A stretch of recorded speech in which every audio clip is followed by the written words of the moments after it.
No vídeo de hoje eu vou te passar 3 dicas para você juntar os seus primeiros 100 mil reais, 150 mil reais ou até mesmo qualquer outro valor que você deseje.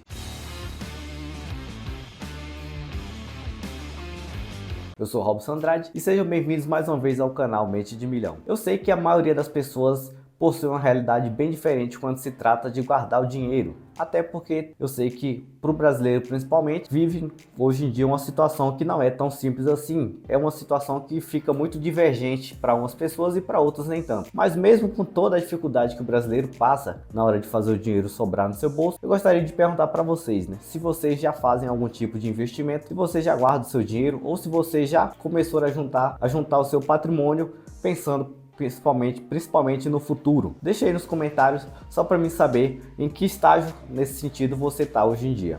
E dando continuidade ao assunto, que é diretamente falando sobre como você começa a juntar o seu dinheiro e o que é necessário para você começar, eu diria que as primeiras coisas que você deve trabalhar é montando ou criando e fazendo um controle do seu orçamento financeiro, das suas finanças pessoais. É o primeiro filtro que você deve fazer antes de começar a colocar o seu dinheiro embaixo do travesseiro, em uma conta poupança ou qualquer outro investimento que você for fazer visando consequentemente o longo prazo. E por que fazer um controle pessoal, um orçamento daquilo que você gasta todos os meses? Porque ali, nesse orçamento que você faça, mesmo que seja no Excel, uma coisa mais sofisticada, ou até mesmo numa folha de papel amassado que você anote com um lápis ou uma caneta, você consegue ter uma visão que muitas vezes você não consegue porque você vai só comprando ali, passou o cartão para cá no crédito, no débito ali, e consequentemente você ter aqueles números na sua visão te dá uma visão mais ampla de como que está a sua situação financeira, de quanto que você, por exemplo, está gastando com despesas fixas, que são despesas como um aluguel, uma conta de água, uma conta de luz, uma despesa com internet. Isso seriam basicamente suas despesas fixas, aquilo que você teoricamente não poderia abrir mão. E existe também aqueles gastos que consequentemente todo mundo faz todos os meses, que é os gastos mais aleatórios, que são gastos que não estão na teoria, que você não tem intenção de gastar, mas acaba acontecendo durante o mês.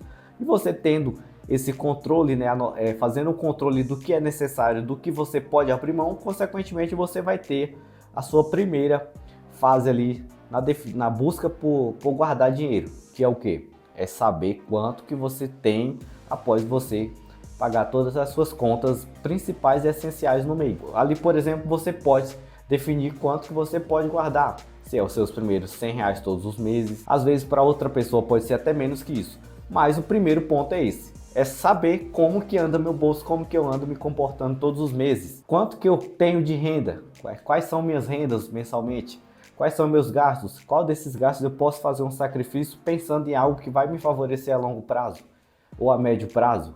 Então o primeiro passo é esse, faça simplesmente um controle, busque controlar esse tipo de... Faça um relatório, simples ou mais aprimorado, dependendo de como for o seu entendimento a respeito de finanças pessoais, mas faça um controle e defina prioridades, porque querendo ou não você precisa disso, O nosso dia a dia ele é feito assim, de sacrifícios. Às vezes precisamos sacrificar algumas coisas para avisar outras que vão nos trazer um retorno ainda maior em um momento futuro. E isso é para tudo, não só para o dinheiro, O sacrifício ele é exigido nosso todos os dias e para qualquer outra coisa também, que não está simplesmente relacionada às finanças pessoais. A partir daí vem a outra parte da história, que é o pensamento, e não se exigir também o pensamento de longo prazo. É aquele famoso devagar, é devagar que se vai longe, Tem aquela história, tem toda aquela história, por exemplo, que a gente pode até usar como analogia, da tartaruga e a lebre. Na época de escola tinha muito isso nos livros de português, que tinha ali toda aquela história da tartaruga que ia bem devagarzinho, apostando corrida com a lebre se apressou consequentemente e ficou exausta antes mesmo do ponto final de chegada. E a tartaruga, com toda a sua velocidade reduzida, sem nem um pouco de pressa, foi caminhando e acabou vencendo a corrida porque ela teve paciência e simplesmente o sentido de é melhor ir devagar e ir longe do que se apressar e acabar tropeçando nos primeiros 2 metros que você andar. Então, quando se fala de dinheiro também, isso aí faz todo sentido, E quando principalmente levamos em consideração que a sua realidade é uma coisa, a minha realidade é outra, e a realidade do seu amigo, do seu vizinho, dos seus parentes, do seu primo, do seu tio, também é outra. e você não se exigir principalmente que você tenha que fazer a mesma coisa que essas pessoas, no sentido de, eu tenho um tio, um primo, um parente, enfim, que já tens, e eu escutei essa pessoa falando, ou ela mesma falou isso em um grupo de família, ou até para mim pessoalmente, que tem 100 mil na conta, tem 200 mil, ou que ela tem um bom emprego, ganha um bom salário.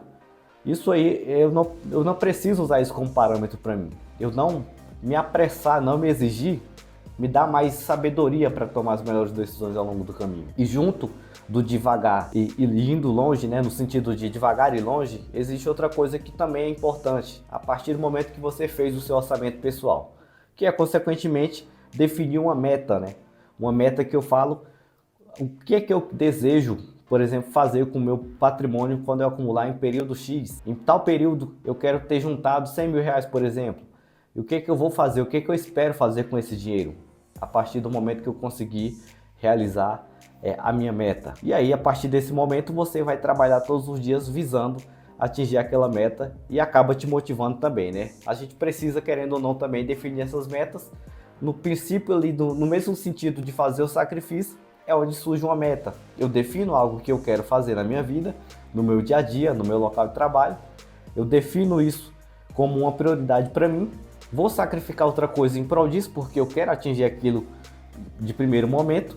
E assim, consequentemente, a gente faz isso todo santo dia com todas as coisas, né? A gente decide isso até na hora de almoçar. O que vai comer ou deixar de comer, dependendo do que tiver ali disponível. Então, é basicamente isso que são as duas primeiras dicas. E para ficar até um pouco mais claro, eu vou explicar um pouco melhor, fazendo uma conta aqui com vocês.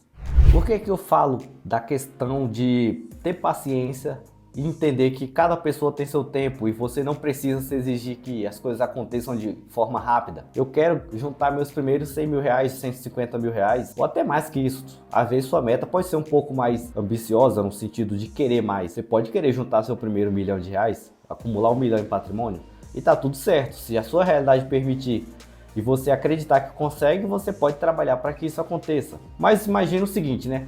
Olhando hoje para o mercado financeiro, para as opções que nós temos de investimento, imagine que a sua situação seja a de uma pessoa que pode guardar, por exemplo, todos os meses 300 reais mensalmente, né? Imagine que você fez todo o seu orçamento e mensalmente você pode guardar 300 reais todos os meses. Levando em consideração a média das taxas de juros hoje em dia e o que geralmente a renda fixa, que é o modelo mais seguro de investimento disponível hoje, sem contar com ações e fundos imobiliários, o mercado financeiro de renda variável, a renda fixa pode trazer um retorno próximo de 9 a 10% ao ano, considerando que a nossa média fosse de pelo menos 9,5% ao ano. Você já imaginou em 15 anos quanto que você teria acumulado de patrimônio? Pois é, isso é possível sem precisar expor o seu dinheiro, por exemplo, a muitos riscos, como acontece muitas vezes no mercado de ações e de fundos imobiliários e outros derivativos ali que são negociados na bolsa de valores, porque lá existe aquela questão do risco ser um pouco maior e consequentemente também o ganho ser maior. Então muitas vezes isso pode ser algo que não é interessante para você.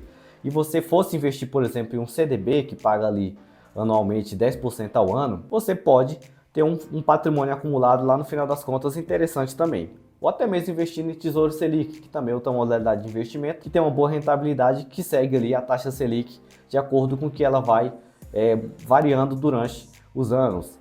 Então imagine que, pelo menos considerando uma taxa de juros mais próxima da realidade, que eu acredito que 9,5% é possível de conseguir ao ano, sem precisar expor o dinheiro ao risco, um período de 15 anos já teriam acumulado um patrimônio interessante, né? Aqui no nosso caso, teríamos um valor de 115 mil no final das contas, guardando 300 por mês. Em 15 anos você teria, levando em consideração 9,5% ao ano de juros, você teria um patrimônio de 115 mil reais 823. Isso lembrando que você guardou, né, que você juntou 54 mil reais e 300 e você recebeu de juros 61.523,98 centavos. Então, você, além de guardar o seu dinheiro, você utilizou de outra ferramenta que o mercado financeiro pode te proporcionar, que é juros compostos. O mesmo juro que você faz um financiamento, que você compra o seu carro parcelado, o seu apartamento, a sua casa, é os juros que pode trabalhar com dinheiro para você também. Da mesma forma que enquanto você paga alguém com juros, o dinheiro daquela pessoa está trabalhando para ela no momento que ela te prestou, você também pode fazer o mesmo, emprestando para um banco, para uma empresa, através de títulos de investimento. E o exemplo aqui é só para que vocês entendam. A sua realidade pode ser a realidade de guardar R$ 300? Sim, mas pode ser outra pessoa que pode guardar R$ 1.000 todos os meses. Pode ser uma que guarde menos. E quando eu falo da questão de não se apressar e não se exigir que as coisas aconteçam no imediato, porque as coisas não acontecem assim, é mais ou menos nesse sentido. O que eu quero explicar para vocês e mostrar é que vocês tenham essa mentalidade antes de querer pensar em guardar. Porque não adianta você querer guardar algo e, consequentemente, no próximo mês você já vai tirar aquele dinheiro, porque ele, teoricamente, você não pode deixar ele guardado porque ele tá dentro do seu orçamento do que você precisa sacrificar. Ou simplesmente porque você imagina que guardando R$ 300 hoje, R$ 100 hoje, isso já vai dar um reflexo de uma forma significativa na tua vida. E não vão acontecer as coisas. As coisas não acontecem com essa espontaneidade toda. Se acontecesse, seria ótimo, né? Guardar R$ 300 e no outro mês já ter R$ 1.000.000 na conta. Olha, que seria uma maravilha, até eu, com certeza, desejaria guardar R$ 300 nesse sentido. Mas o importante é que vocês tenham em mente.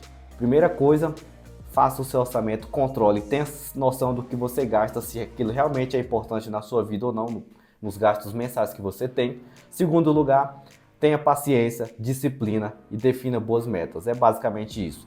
E dando início ao nosso terceiro ponto, a minha terceira dica para vocês é a respeito de como que você pode acelerar isso, né? Simplesmente utilizando juros compostos é uma das melhores formas de atingir aquele objetivo que nós temos em mente quando se fala de dinheiro. Outras coisas que podem ser feitas para acelerar o processo é melhorar a nossa pessoa em si. Quando eu falo melhorar, no sentido de que todos nós podemos melhorar ao longo do tempo.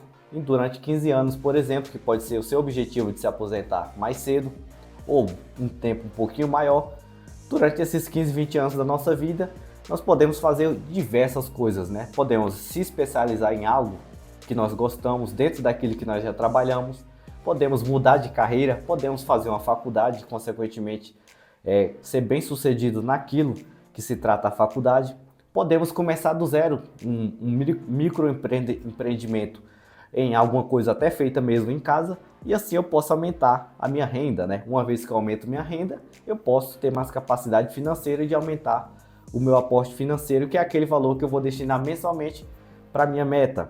E isso acaba, consequentemente, junto com juros compostos, acelerando o seu processo. E aí você, consequentemente, o prazo que seria de 15 anos para você atingir, você pode reduzir para 10, para 5 anos. Isso vai muito de acordo com aquilo que você faz e que você toma de decisão. O importante é que esses 3 pontos aí são essenciais para você chegar mais próximo das suas metas. E lógico que essas metas não precisam ser R$ 100.000, pode ser qualquer valor menor. O importante é ter os 3 pontos bem definidos, né? Tanto a questão do orçamento pessoal, né? Suas finanças pessoais, seja sua sozinho ou da sua companheira, do seu esposo, da sua esposa, da sua família, né? É importante falar sobre dinheiro. Isso não é uma conversa, né, querendo ou não, chata de se falar. Falar sobre dinheiro, principalmente com as pessoas que nós temos em nossa volta, é importante sim. Então, definir primeiro quais são as prioridades que vocês têm, quais prioridades vocês vão definir ali como realmente prioridades, buscar novos meios de conseguir aumentar a sua renda, seja pela forma mais convencional, que é dentro do local de trabalho, ou buscando novas formas de gerar fonte de renda, né? Hoje em dia existem diversas formas.